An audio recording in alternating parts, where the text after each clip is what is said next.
매일매일 세상을 살면서 우리 하나님 생각 우리 주 예수 그리스도를 마음에 모시고 그분과 동행하며 그분의 말씀을 얼마나 묵상하며 살고 계십니까? 여기에 앉아있는 우리 교회 가족들을, 우리 가정들은 다 하나님과 밀접한 관계, 하나님 주시는 말씀에 항상 은혜를 받고 사시는 줄 압니다. 우리가 그럴 때마다 우리 스스로가 하나님 앞에 나의 하나님은 어떤 분이시고 예수님과 동행하고 있는 나의 삶은 그 말씀을 생각할 때마다 은혜가 될 때 내 안에 하나님의 이미지 있지 않습니까? 내가 생각하는 하나님, 그 하나님은 어떤 하나님인가?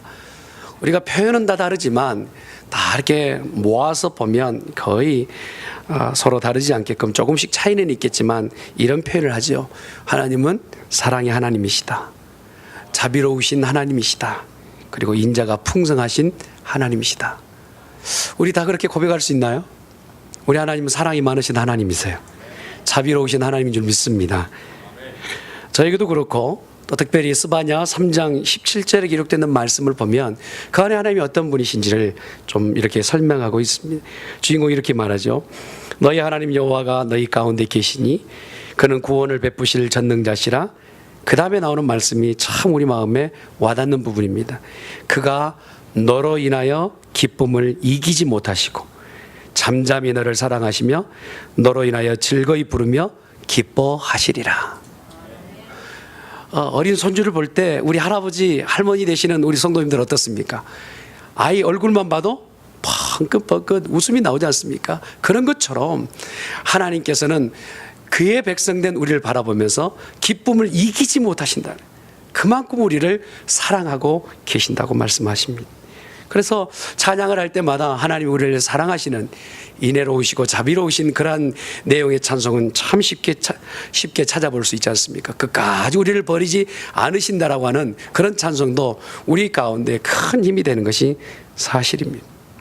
저도 좋아하는 복음성 가운데서 쓰러진 나를 세우고 나의 빈잔을 채우네, 이런 찬양 있지 않습니까? 우리가 연약할 때 넘어지고 쓰러지지만 다시 이렇게 세우시고 그리고 내 인생의 빈잔 같은 나에게 하나님이 채우신다라는 그런 찬양, 참 감동이 됩니다. 요나서에 기록되어 있는 이 하나님의 인애하시고 자비로우신 이 장면, 은혜가 풍성하신 장면이 아주 면밀하게 기록되어 있습니다. 읽을 때마다 요나서 안에 기록되어 있는 하나님이 우리 마음속에 감동을 주세요. 이스라엘 백성들만 특별히 우대하시거나 사랑하시는 것이 아니고 이방인이라 할지라도 사랑하시는 하나님, 악을 저질렀다 할지라도 그를 멀리 하시는 것이 아니라 기회를 주셔서라도 다시 되돌아오게끔 하시는 하나님, 선을 행한다고 해서 그 선 때문에만 하나님이 그의 곁을 두시는 것이 아니라 선을 행하거나 악을 행하거나 하나님은 더 넓으신 사랑으로 모두를 포용하시는 사랑이 충만하신 하나님이시란 말이에요. 그래서 선한 자나 악한 자나 하나님께서는 그를 용납하시고 받아들일 준비가 되어 있음에도 불구하고 그것에 대해서 우리가 치부할 때 하나님은 이미 나는 악한 자이기 때문에, 이스라엘 백성이 아니기 때문에 하나님은 나를 미워하시겠다, 그렇게 치부하고 그렇게 복음을 받아들이지 못한, 그리고 전하지 못한 그런 모습이 요나서에 기록되어 있습니다. 그래서 요나서를 볼 때 두 가지 관점을 볼 수가 있죠. 하나님의 크신 은혜로운 자비로우신 사랑의 관점이라, 그 다른 관점은 이 사랑이 많으신 하나님의 그 은혜의 모습을 전하지 못하는 자의 모습을 볼 수 있는 것입니다. 어느 날 하나님께서 요나를 찾아가셨어요. 너는 일어나 니네에 가서 쳐서 전하라 말씀하신 내용이 이제 요나에게 전달됩니다. 그때 쳐서 전하라고 하는 말이 이겁니다. 니네는 당시에 악독한 그러한 죄를 저질렀다고 얘기합니다. 1장 2절에 기록되어 있죠. 그 악독이 내 앞에 상달되었느니라. 그 악독이 이제 너무 가득 찼기 때문에 그들을 회개하면 하나님께서 용서하시고 복을 주신다는 메시지를 요나에게 요청하신 거예요. 그런데 이 요구를 들었던 요나는 마음이 영 불편해요. 유쾌하지가 않아요. 그리고 그것에 대해서 순종하고 싶지가 않습니다. 요나가 그 마음속에 계속적으로 속아래를 시작합니다. 그리고 나서 하나님 앞에서 등을 지른 거예요. 하나님, 그 일에 대해서는 순종할 수 없습니다. 그것은 신명기 7장 6절에 기록된 말씀처럼 나만을 사랑하고 이스라엘 백성만 사랑하겠다 하신 그 하나님의 모습 아닙니까? 성민을 따로 두시고 그들에게 은혜를 베푸시겠다 하신 하나님. 신명기 7장 8절에 기록되는 말씀을 보면 이런 표현이 있거든요. 여호와께서 다만 너희를 사랑하심으로. 그러니까 하나님의 사랑은 오직 이스라엘 백성에게만 국한되었다고 생각하고 있는 요나. 그런데 원수 같은 이 니느웨라는 땅, 이 당시의 니느웨는 아수르의 수도였거든요. 아수르 땅을 사랑하신 하나님의 모습이 그의 입술에서 전해진 말씀으로 들었을 때 큰 충격으로 받는 것입니다. 꼭 이와 같은 거예요.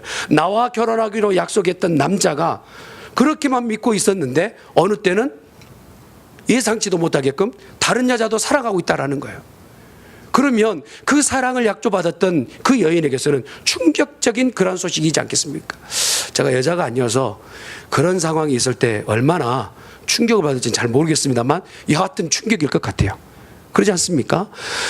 요나가 생각할 때는 나만을 사랑하고 우리만을 하신다는 그 하나님의 약속이 전혀 예기치 않고 생각지도 못했던 니느웨 땅에다가 사랑을 선포하시고 되돌아오게끔 요구하시는 그 말씀을 들을 때 감정이 이제 표현되는 모습을 볼 수 있습니다. 도대체 하나님은 어떤 분이신가? 서론적으로 우리가 하나님은 사랑이 많으신다 하셨는데, 정말 인애가 많으시다 하셨는데, 그 하나님은 우리와 어떤 관계를 가지고 계시는가? 이것이 요나에게 큰 딜레마가 된 거예요. 그때 더욱 이 니느웨 성에 대해서 거북스러운 것은 지금 이제 현대에 와서야 아수르에 대한 문화가 분명하게 더 역사의 자료 가운데 밝혀지게 된 내용이 있습니다. 다시 페르시아의 역사의 기물 가운데서 석조 건물에 기록했던 비석에가 그 내용이 있는데, 그 중에 아침 시간에 너무 죄송합니다만 여하튼 이 아수르 사람들이 얼마나 전쟁에 능한 사람이 포악 쓰는 사람인지 그 포로 된 자들을 그냥 죽이지 않았다는 거예요. 다 표현을 못할 것 같아요. 여하튼 그 능지처참이나 이런 것들은 거의 숱하게 그렇게 하고 살아있는 사람들에게 못된 짓, 인간 이하의 인간의 짓을 했던 당시 아수르인들이 했단 말이에요. 그래서 이것을 다른 성경에서는 기록하기를 이가 피의 성이다라고 표현을 하고 있어요. 그러니까 니느웨 성은 아예 피로 얼룩져 있는 이 성이어서 누구라도 의인이라고 하는 사람을 찾아보기 힘든 땅 위에 요나에게 복음을 전하였을 때, 여러분 요나의 심정이 우리도 이해되지 않습니까? 우리로 말하자면 비근한 일일지 모르지만 우리가 조선 땅에서 고통을 많이 당했지 않습니까? 일본에게. 그런데 그 일본을 하나님이 사랑하신다는 거예요. 아주 그 독립군 후손이었던 사람들에게는 더 충격적으로 어떻게 하나님이 일본 사람을 사랑하시느냐 하는 반발심이 있지 않겠습니까? 그렇게 일제치하 가운데서 고통당했던 이들에게는 그런 반발심이 충분히 얘기되는 거예요. 당시에 요나가 하나님 앞에 받았던 그 내용을 전할 때의 심정이었단 말이죠. 게다가 지금 이렇게 복음을 전하라고 했지만 어쩔 수 없이 다시 끌려와서 복음을 전할 때 그의 마음속에는 어떤 마음이냐면, 하나님은 어떤 분이시냐면 말씀이 전해지면 그 말씀을 바로 듣는 자에게는 회개가 일어나고, 회개가 일어나면 부흥이 일어난다는 것을 요나는 알고 있었단 말이에요. 전하고 되돌아가지만 그러나 하나님이 앞으로 어떤 일을 이루실지에 대해서 그의 마음속에 걱정이 되는 거예요. 혹시 내 말을 듣고 니느웨 땅에 회개가 일어나면 어떻게 하나. 이 마음이 요나에게 두 가지 생각이 있었다는 것이죠. 그러다 보니까 생각도 못해 도망을 치게 된 거예요. 이거 더 이상 여기 있을 수 없다 하고 도망하여서 다시스로 가게 됩니다. 다시스로 하면 스페인 땅을 얘기하는데 그곳까지 도망을 하게 되었을 때 하나님께서 한 번 계획하신 니느웨 땅의 회개를 위해서 다시 되돌리지 않습니까? 3일 동안 고기 뱃속에 있었던 이 요나가 되돌아와서 하나님의 요구대로 복음을 전하기는 전하죠. 그러나서 전한 다음에 초막을 지어놓고 그곳에 앉아 40일 후에 망할 니느웨를 기대하면서 쳐다보고 있는 거예요. 회개하고 복받을 것을 기대하는 것이 아니라 이제 곧 망할 것을 기대하고 있는 요나의 이 모습을 보면서 하나님이 뭔가 좀 가르쳐주고 싶으신 거예요. 내 마음은 악인이라 할지라도 범죄한 자라 할지라도 회개하고 되돌아오기를 기대하시는 선하신 하나님. 사랑이라는 그 관점이 우리가 생각하는 나만을 생각하시고 나만을 사랑하시는 그 협소한 하나님이 아니라 죄인이라 할지라도 이방인이라 할지라도 아무리 악한 죄를 저지르는 죄인이라 할지라도 하나님은 사랑하시는 광기적인 하나님, 그 하나님은 지금 자기 자신을 보여주기를 원하신단 말이에요. 그래서 요나에게 네가 지금 생각하고 있는 것이 잘못되었다라고 보여주시기 위해서 하나의 좋은 샘플을 보여주시는 거예요. 뭡니까? 초막에 있어 보니까 이 이라크 지역이거든요. 니니웨 땅에 있는 이라크 지역에 태양이 장렬하게 내비치는 거예요. 그때에 아마 신학자들은 이러한 얘기도 해요. 3일 동안 고기 뱃속에 있을 때에 그 환경이 많이 바뀌었지 않습니까? 고기 뱃속에 있다 보니까 아주 그 열악한 환경에서 뭐 침샘이 넘어오고 여러 가지 그런 작용 때문에 요나에게 특별히 신체의 변화 가운데서 두 발이 다 손실되었을 것이다 라고 하는 그러한 얘기도 해요. 왜 그러냐면 바로 오늘 읽었던 말씀 가운데서 태양빛이 내리쬐을 때 그 머리를 쏘여서 그가 죽겠다라고 얘기하는 것을 보니까 그 통증이 이루 말할 수 없는 거예요. 그때 하나님께서 이에게 도움을 주시기 위해서 이 박농쿨을 있게 하시고 그 박농쿨이 그 위에 처마를 다 가리게 해서 그늘이 있게 합니다. 어린애처럼 기뻐하고 반겨하는 장면이 요나서에 기록되어 있죠.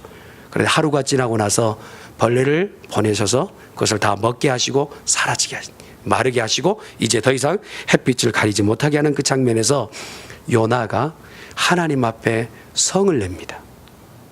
화를 내면서 나 죽여 하는 거예요. 내가 원하는 대로 무엇인가 되지 않으면 원망하고 불평하는 요나의 후예들이 많이 있지 않습니까? 한국에는 요 근래에 드라마 중에 아주 유명했던 드라마가 있어요. 누구의 후예? 태양의 후예. 그런데요, 우리는 하나님 앞에 내 원과 내 뜻과 내가 생각하는 신앙의 관점으로 무엇인가 이루어지지 않으면 오늘 요나처럼 하나님 앞에서도 손가락질하며 하나님을 원망할 때가 많아요. 이게 바로 요나의 후손이란 말이에요. 그런데 하나님께서 진정 들려주시고 싶은 말씀은 무엇이었느냐면, 네가 씨를 뿌리거나 물을 주거나 자라나게 하지 않았던 그 박농쿨로 인해서 기뻐하더니 그것이 사라졌을 때 네가 그렇게 마음 아파하는 것이, 네가 수고했던 것이 무엇이냐?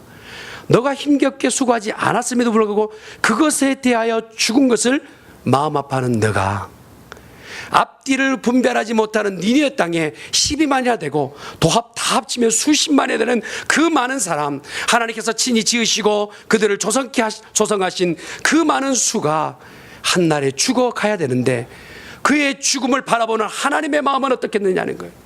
하나님의 마음은 더 네가 박농쿨을 향해서 안타까워하는 것보다 훨씬 더 마음이 안타깝고 쓰리고 아프다는 거예요. 이미 죽을 인생으로 치부할 인생이 이 땅에 어디 있느냐는 거예요. 이미 죄인으로 그렇게 죄인 그 자리에 내놓고 그는 도저히 은혜 받지 못할 대상이라고 담을 쌓아놓을 대상이 누가 있느냐 말이죠. 하나님은 누구라도 구원을 베푸시길 위하여 준비하신 사랑이 많으신 하나님인 줄 믿습니다. 그걸 지금 들려주시고, 요나에게 네가 지금 12만이나 되는 그 많은 사람이 앞뒤를 분별하지 못하는 한날에 죽을 일들을 바라보면서 그들이 죽기만을 각오하고 있다면, 그날을 기대하고 있다면 내 마음은 그것이 아니라는 거예요. 하나님의 마음은 본심은 그것이 아니라는 것입니다. 마음의 한 밑바닥에 요나의 심보가 지금 들여다 보입니다. 그러면서 하나님은 지금 요나에게 아주 극하게 호통하시고 그를 꾸지람을 주고 계신 장면을, 요나가 직접 자기 요나서를 기록했기 때문에 나 꾸지람 들었습니다 표현하지 않았던 것 뿐이지, 요나가 지금 하나님 앞에 하나님의 마음을 전해 듣고 그가 어떠한 생각을 할지 우리가 짐작할 수 있는 부분입니다. 놀랍고 무궁하신 그 자비로우신 하나님께서 오늘 우리를 향하여서 구원을 펼치지 않으셨다면 이곳에 하나님의 백성이라고 앉아있을 인생이 하나도 없다는 것입니다. 그리고 우리를 통하여서 또 다른 구원받을 자들에게 나아가게끔 요청하시는 하나님의 음성을 들을 수 있는 저와 여러분 되시길 예수님의 이름으로 축원합니다. 달라스 윌라드라고 하는 남가주 대학의 교수 되시는 이 달라스 윌라드 교수님이 이러한 책을 썼어요. 팔복 이야기를 다른 말로 한번 이렇게 번역을 했습니다. 다시 팔복에 대해서 이렇게 얘기합니다. 외모가 눈에 거슬린 자는 복이 있나니, 악취가 나는 자는 복이 있나니, 몸이 뒤틀린 자는 복이 있나니, 복이 흉한 자는 복이 있나니, 기형인 자는 복이 있나니, 비만증에 걸려 있는 자는 복이 있나니, 신체적 장애를 가지고 있는 자는 복이 있나니, 헛소리 하는 자는 복이 있나니, 또한 과도하게 체중이 몸무게 많이 늘어 비만증에 있는 자가 복이 있나니, 늙은 사람이 복이 있나니, 이 모든 자는 예수님의 잔치 가운데 요란한 축제 가운데 축하를 받을 수 있기 때문입니다. 사랑하는 성도 여러분, 우리 교회는 누구라도 용납하고 받아들일 수 있는 복 있는 교회가 되어야 될 줄 믿습니다. 할렐루야. 요나는 그 안에서 자기 스스로가 니느웨는 안 돼요. 왜 하필이면 니느웨입니까? 니느웨는 도저히 안 됩니다 라고 자기 자신이 손을 그어 놓았다는 것입니다. 하나님께서는 이 땅의 세상의 모든 사람들을 불쌍히 여기시고 그들 모두가 구원 얻기를 원하세요. 그래서 오늘 저와 여러분에게 니느웨로 가기를 원하십니다. 요나만이 아니라 오늘 여기 앉아 있는 우리에게 하나님은 니느웨로 보내기를 원하세요. 내가 왜 가야 되죠? 왜 그곳에 가야 되죠? 왜 그 사람을 만나야 되죠? 하는 그 사람을 위해서 우리를 보내기를 원하시는 거예요. 저는요, 제 나름대로 부끄러운 내용이 있었어요. 교도소 안에 있는 사람들은 당연히 그들이 자득한 그 죄 때문에 자업자득이라고 생각하고 있었어요. 근데 하나님께서 어느 기회에 교도소 사역할 수 있는 기회를 주셔가지고 교도소에 직접 들어가서 교도소에 복음을 전한 적이 있습니다. 한 2, 3년 동안 그렇게 복음을 전한 적이 있어요. 그런데 교도소 안에 앉아있는 분들은 사실 표정들부터 시작해서 다 굳어 있잖아요. 편안한 자리는 아니에요. 그런데 예배하러 나왔을 때는 뭔가 기대하고 나온 것 아닙니까? 근데 제 마음속에 어떤 마음이 벌써 딱 담을 쳤냐면, 아유, 저 사람들은 어떤 말씀을 전해도 마음에 안 받아들일 거야. 저 주먹을 봐. 내 주먹이 한 2-3배 정도 되는데 저 얼굴 표정을 봐. 온갖 범죄가 그냥 득지 붙어 있는 저 얼굴 표정을, 내 마음 안에서 이미 다 그 자물쇠를 잠궈놓고 그 앞에 복음을 전하는데, 근데 그게 내 큰 죄였어요. 말씀을 전할 때요, 그렇게 주먹이 크고 그렇게 흉측하게 생긴 모습을 가지고 있는 죄수를 할지라도 그 앞에서 닭똥 같은 눈물을 흘리며 나 같은 죄인도 용서받을 수 있나요? 그렇게 고백하더라고요. 할렐루야. 아멘 좀 해봐요. 사랑하는 성도 여러분, 우리는 너무 많은 사람들에 대해서 이 사람은 안 되고 저 사람은 안 된다 해서 전도를 못하고 혹시 있지 않습니까? 전도하는 일에 열심을 내시길 바랍니다. 아멘. 어떤 교회 표어가 참 제가 인상적이어서 오늘 들고 왔어요. 한 사람이 한 가정을 구원하자 119예요. 한번 따라 합시다. 119 응급전화예요. 누군가는 지금요, 이렇게 신음하다가 죽어가고 있는 사람이 있어요. 오늘 우리가 예배 전에 찬양이지 않습니까? 저 죽어가는 자에게 누가 갈 것이냐?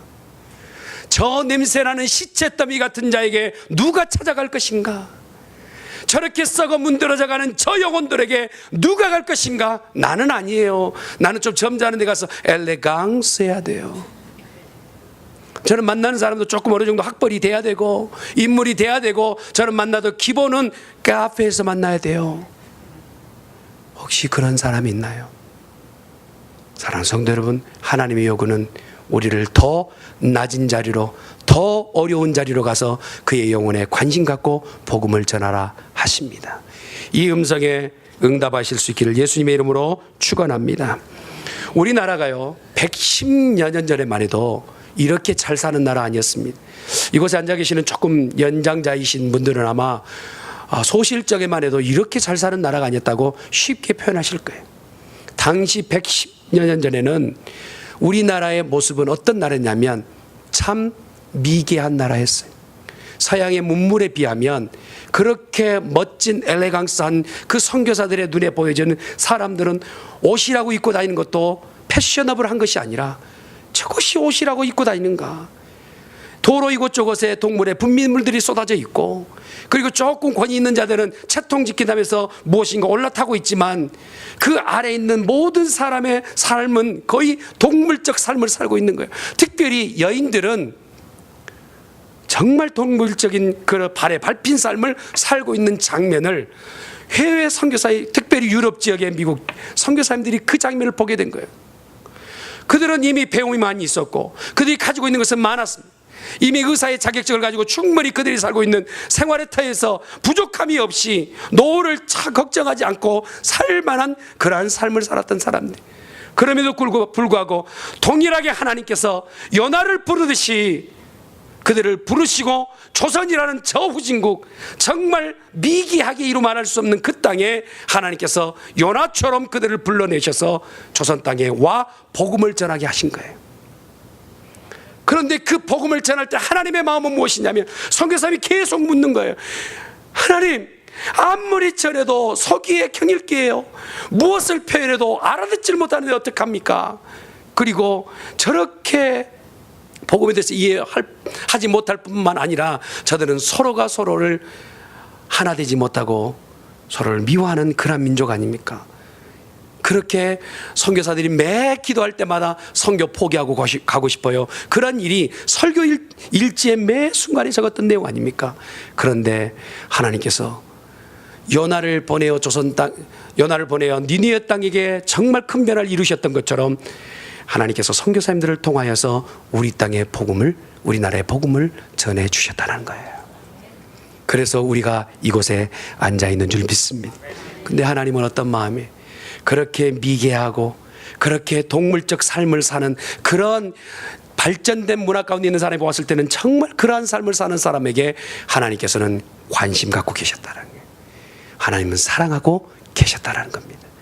하나님의 사랑을 축소하지 말기를 주님의 이름으로 축원합니다. 할렐루야. 말씀을 마무리 짓게요. 비록 전설이지만 우리 가운데 거의 사실로 받아들이고 있는 이야기가 하나 있어요. 그건 뭐냐면, 로마에서 복음을 전하다가 더 이상 여기서 복음을 전하다 잡혀 죽겠구나 하고 베드로가 그것을 피신하여 도망가던 때에 예수님께서 그를 만나 주신 거예요. 그러나서 예수님께서 자기를 만나고 어디로 가시는 겁니다. 그래서 그 옷자락을 붙잡고 주여 어디로 가시나이까? 우리가 잘 알죠? 코바데스, 도미노스 코바데스. 주여 어디로 가시나이까? 그렇게 물었을 때 예수님께서 그렇게 말씀하셨다. 네가 피신하고 그 불편한 로마에서 더 이상 복음을 전하지 않겠다는 그 자리를 나는 다시 찾아가고 있다라고 말씀하십니다. 그러고 나서 남겨진 사역의 일정을 그곳에서 마무리하고 십자가를 거꾸로 매 달려 죽어 그 사역을 마무리 짓지 않습니까? 저는 우리 교회에 자리만 채우기 위해서 전도하자는 얘기가 아닙니다. 우리가 하나님의 사랑을 아는 사람이라면 그 사랑이 어디까지 지금 그게 제한이 있는지, 제한치 못하는 하나님의 놀라운 사랑인지를 세상에 전하는 우리들이 돼야 될 줄 믿습니다. 이만하면 하나님의 사랑이 제한적이겠지, 그것 안에 그것을 작은 것으로 받아들이지 말고 하나님의 사랑은 끝이 없는 사랑, 끝이 없으신 하나님의 사랑이라고 고백하고 그 사랑을 증거하는 우리 모든 성도가 되시기를 예수님의 이름으로 축원합니다. 할렐루야.